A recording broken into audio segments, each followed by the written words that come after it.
आज हम आपको एक ऐसी सच्ची घटना सुनाने जा रहे हैं जो आपको अंदर तक हिलाकर रख देगी। ये कहानी है हरियाणा के कैथल ज़िले की, जहाँ एक भाई ने अपनी ही बहन की जान ले ली। आखिर क्यों? चलिए जानते हैं इस दर्दनाक कहानी को विस्तार से। 19 जून 2024 का दिन था। नानकपुरी कॉलोनी के एक घर में सब कुछ सामान्य लग रहा था। कोमल अपने घर पर ही थी जब अचानक ही उसका छोटा भाई उसके घर पर आ गया। उस दिन कुछ भी अजीब नहीं था।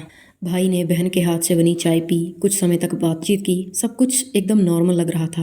लेकिन कोई नहीं जानता था कि अगले ही पल क्या होने वाला था। जैसे ही कोमल के भाई की चाय खत्म हुई, अचानक से उसने अपने बैग से एक पिस्तौल निकाली और कोमल पर गोली चला दी। ये गोली सीधा कोमल की गर्दन में जा लगी और कोमल की वहीं मौके पर ही मौत हो गई और उसके मुंह से एक चीख तक नहीं निकली। लेकिन ये खौफनाक दृश्य यहीं पर ख़त्म नहीं हुआ। कोमल की सास और ननद भी उस वक्त वहीं मौजूद थी और भाई ने उन पर भी गोलियां चला दी, जिससे कि वो दोनों गंभीर रूप से घायल हो गई और उन्हें तुरंत पीजीआई चंडीगढ़ ले जाया गया, जहां पर उनकी हालत अब भी नाजुक बनी हुई है।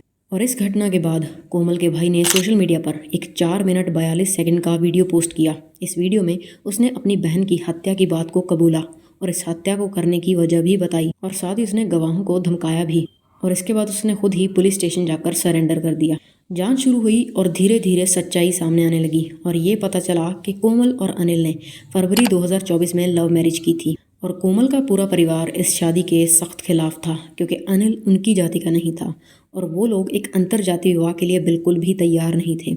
और उन लोगों को कोमल से बहुत गुस्सा था कि उसने अपनी मर्जी से शादी करके उनकी गाँव में नाक कटवा दी है। और कोमल का भाई भी मन ही मन अपनी इस बेइज्जती का बदला लेना चाह रहा था अपनी बहन और उस अनिल से।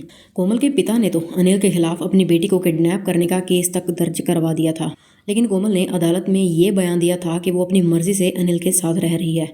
इसके बावजूद कोमल का परिवार इस शादी को मानने के लिए बिल्कुल भी तैयार नहीं था। इस घटना के बाद पुलिस ने कोमल के उस नाबालिग भाई को, उसके पिता श्याम सिंह को, माता अमिता, मामा शिवम और रामफल के खिलाफ केस दर्ज कर लिया है। अनिल ने बताया कि कोमल के परिवार वाले शादी के बाद भी उनसे नफरत रखते थे और समय समय पर उनको धमकियां दिया करते थे।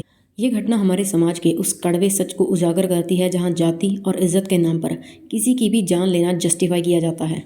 ये बहुत ज़रूरी है कि हम इस तरह की घटनाओं से सबक लें और अपने समाज को बदलने की कोशिश करें। अपना लाइफ पार्टनर चूज़ करने का हक हर एक इंसान को होना चाहिए और ये समाज कोई नहीं होता हमें ये बताने वाला कि हमें किससे शादी करनी है और किससे नहीं। Rest in peace, Komal. So yeah, this was our today's case. If you find this video informative, please drop a like and do check out this video popping on the screen and don't forget to subscribe to this channel for more such content. फिर मिलेंगे।